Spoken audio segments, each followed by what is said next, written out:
तो decision trees में आगे बढ़ते हुए हम कुछ टॉपिक्स और डिटेल में कवर करेंगे, जिसके बारे में मैंने कल बात करी थी कि और थोड़ा हम डिटेल में जाएंगे मैथमेटिक्स की। तो वो कुछ टॉपिक्स हैं, वो है हमारा entropy, Gini index, information gain और under fitting and over fitting in decision tree. तो सबसे पहले शुरुआत करते हैं एंट्रोपी के साथ। मैंने एक ओवरव्यू तो दे ही दिया था कि कैसे डिसऑर्डर रिप्रेजेंट करता है, एंट्रोपी और प्योरिटी मेजर करता है। और एंट्रोपी और गिनी इंडेक्स दोनों आपसी में सेम है, तो पहले एंट्रोपी से ही। लेकिन मैं थोड़ी सी जो बात करना चाहूंगा वो जो इसका फॉर्मूला है उसके बारे में। अब ये जो फॉर्मूला है ये क्या चीज है, हमने यही क्यों चूज कर। मैंने कहा था कि चीज की प्रोबेबिलिटी, किसी चीज के होने की प्रोबेबिलिटी अगर कम हुई या फिर वो डिस्ट्रीब्यूटेड हुई, जैसे कि हमने एक पीएमएफ ग्राफ बनाया था और देखा था कि एक डाइस के रोल होने की प्रोबेबिलिटी कितनी 1/6 रहती है। लेकिन अगर एक डाइस है जो हर बार 6 ही दे रही है तो उसकी प्रोबेबिलिटी कितनी है, उसकी प्रोबेबिलिटी है 1। तो ये बहुत प्योर है और इसकी एंट्रोपी काफी लो है। और यहीं पे जहां डाइस में हर नंबर के आने की प्रोबेबिलिटी इक्वल है, यानी कि 1/6 है या कुछ भी है, उसकी एंट्रोपी जो है वो हाई है। ऐसी मैंने सन का एग्जांपल दिया था कि सन राइजेस इन ईस्ट, और दूसरा मैंने सेंटेंस बोला था कि tomorrow tomorrow is solar eclipse, यानी कि कल सूर्य ग्रहण है। अब इसमें से ज्यादा एंट्रोपी किसकी रहेगी? एंट्रोपी ज्यादा रहेगी इस केस में। इस केस में क्यों एंट्रोपी ज्यादा है? क्योंकि अनलाइकली इवेंट है, ये डिसऑर्डर रिप्रेजेंट कर रहा है कि ये चीज नहीं होनी चाहिए थी लेकिन फिर भी हो रही है, बहुत कम प्रोबेबिलिटी है। तो हम घूम फिर के क्या कहना चाह रहे हैं, डिसऑर्डर वो है जो अनयूजुअल चीज हो रही है, और अनयूजुअल चीज को हमें ज्यादा एंट्रोपी प्रोवाइड करनी है। तो वो कैसे करी जाए? हम कौन सा ऐसा फंक्शन लेकर आए कि जिससे जब हम प्लॉट करें तो उसकी प्रोबेबिलिटी कम होने पर, उसकी प्रोबेबिलिटी मान लीजिए नीचे जा रही है, उस फंक्शन की वैल्यू बढ़े। ऐसा एक फंक्शन होता है, वो है -log x। अब मैं आपको एक बार दिखाना चाहूंगा वो फंक्शन। ये है हमारा -log x का ग्राफ। अब आप देख सकते हैं कैसे ये 1 से शुरू हो रहा है और जैसे जैसे प्रोबेबिलिटी 0 और 1 के बीच में रहती है, तो जैसे जैसे प्रोबेबिलिटी कम हो रही है, -log x की वैल्यू जो है यहाँ पे -log x है हमारा, उसकी वैल्यू बढ़ती जा रही है जैसे जैसे प्रोबेबिलिटी कम हो रही है। और ये कुछ ऐसा सा ग्राफ बन गया।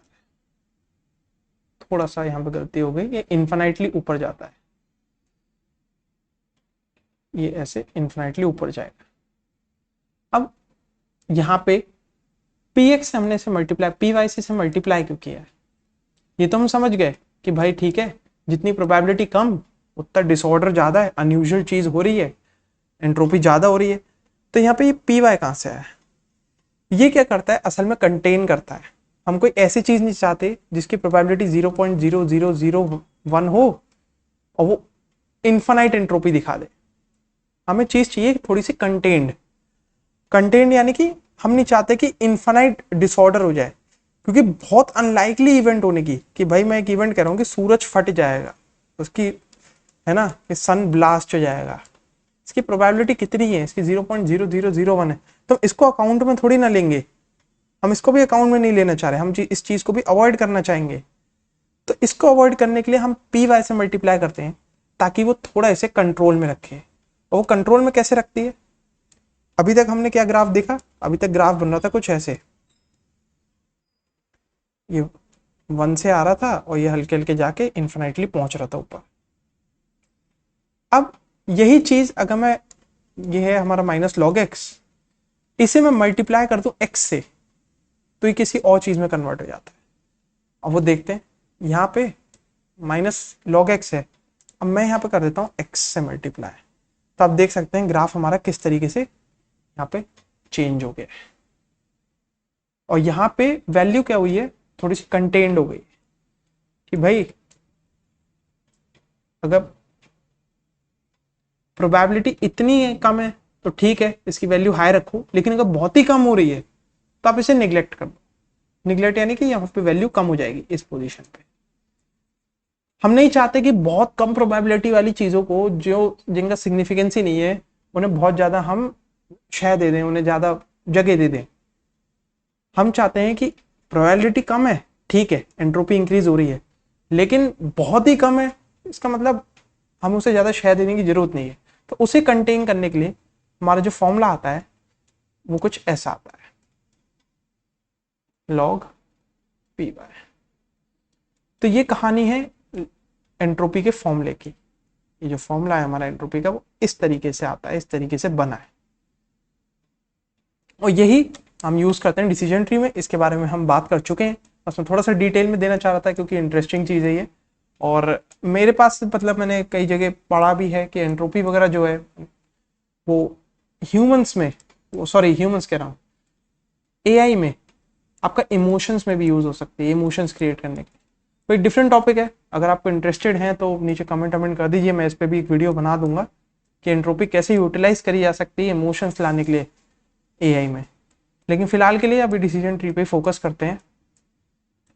तो अब हम मूव करते हैं, हमने एंट्रोपी कवर कर ली, अब हम मूव करते हैं गिनी इंडेक्स की तरफ।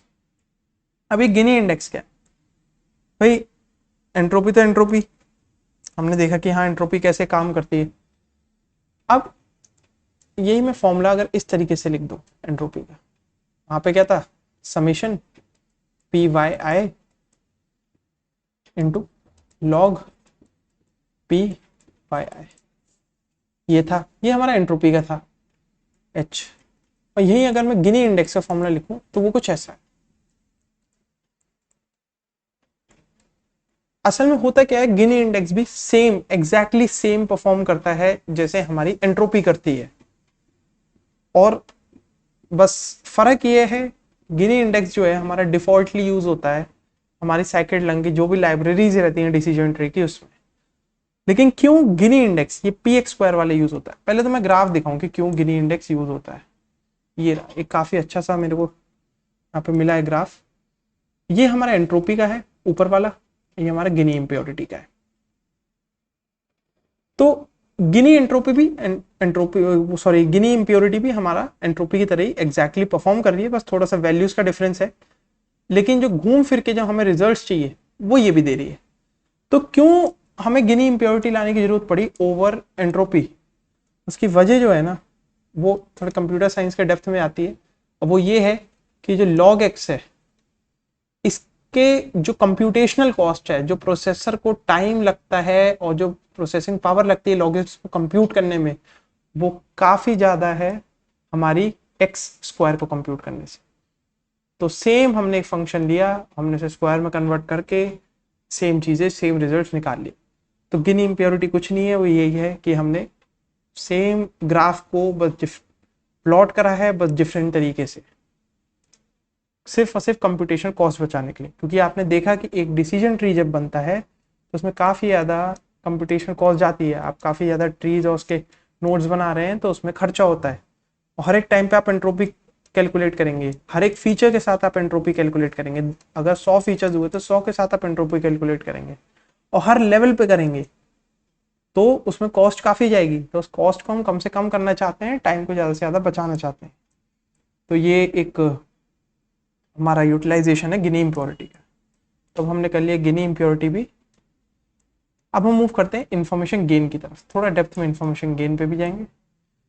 मैंने कल आपको कहा था कि एच रूट माइनस जो करंट रूट है, करंट नोड है,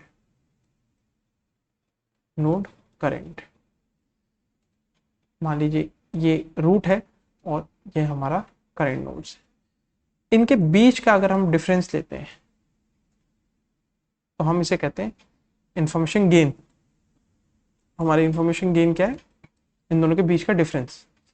लेकिन हो सकता है कि यहाँ पे 200 पॉइंट है और यहाँ पे 50 पॉइंट्स हैं, तो इसकी इंफॉर्मेशन गेन और इसकी इंफॉर्मेशन गेन में लेफ्ट वाले की काफ़ी डिफरेंस रहेगा। तो हम किस नोड का कैलकुलेट करें भाई, कौन सा नोड लें इन दोनों में से कि हम इंफॉर्मेशन गेन निकालें? तो उसके पीछे सोल्यूशन है कि इंस्टेड ऑफ कि आप जो स्टैंडर्ड तरीके हैं H root minus H current node, हम क्या करते हैं, हम लेते हैं वेटेड एच नोड करंट का।